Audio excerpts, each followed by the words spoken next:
Камера наружного наблюдения зафиксировала точное время чрезвычайного происшествия. В 10 часов утра крышу одного из частных домовладений по улице Цурова в Новом Реданте буквально подбрасывает вверх на несколько метров. Территорию полностью обволакивает дым. В результате хлопка газовоздушной смеси пострадали 2 человека. Петимат Хаутиева, 1958 года рождения, и ее сын Рамазан. Они были доставлены в Малгобекскую ЦРБ.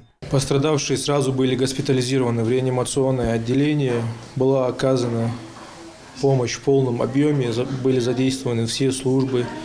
На настоящий момент состояние больных стабильное, состояние сына остается стабильно тяжелым. Женщину перевели в палату. Площадь ожогов у мальчика 30%, плюс ожоги верхних дыхательных путей. То есть там у парня комбинированная травма. На данном этапе оказана вся необходимая медицинская помощь. Со слов врачей, лечение, которое получают пострадавшие, согласовано с федеральными профильными медицинскими центрами. Говорить о положительной динамике в отношении Рамазана Хутиева еще рано. У парня срок еще рано говорить о положительной динамике, так как фаза шока еще не прошла.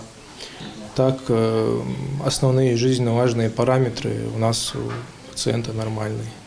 На место происшествия незамедлительно прибыли следователи и криминалисты Следственного отдела по городу Малгобеку Следственного управления СК России по Ингушетии. Организовано проведение доследственной проверки, по результатам которой будет принято процессуальное решение. Сейчас место ЧП оцеплено. Масштаб случившегося очевиден. От былого дома остались только стены, выбиты окна, во дворе осколки стекла, разрушенная мебель.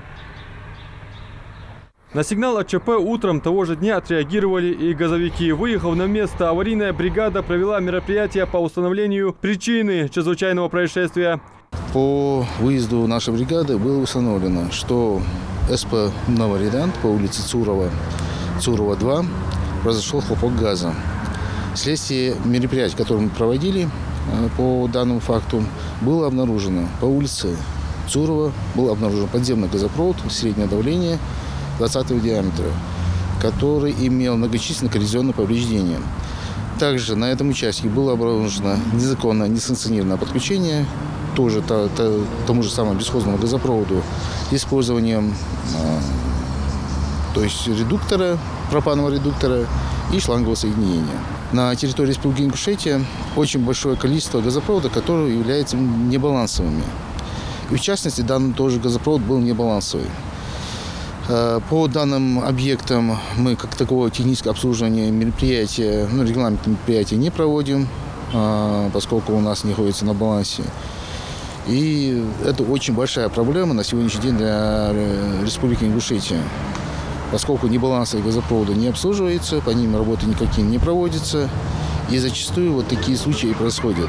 Газовики обращают внимание жителей на обязательность заключения договоров, не подключаться к газовым трубам самостоятельно, кустарным способом. В случае обнаружения утечки газа, запаха, незамедлительно обращаться в газовые хозяйства по месту. Адам Мережков, Сулейман Костоев, МАГАЗ 24.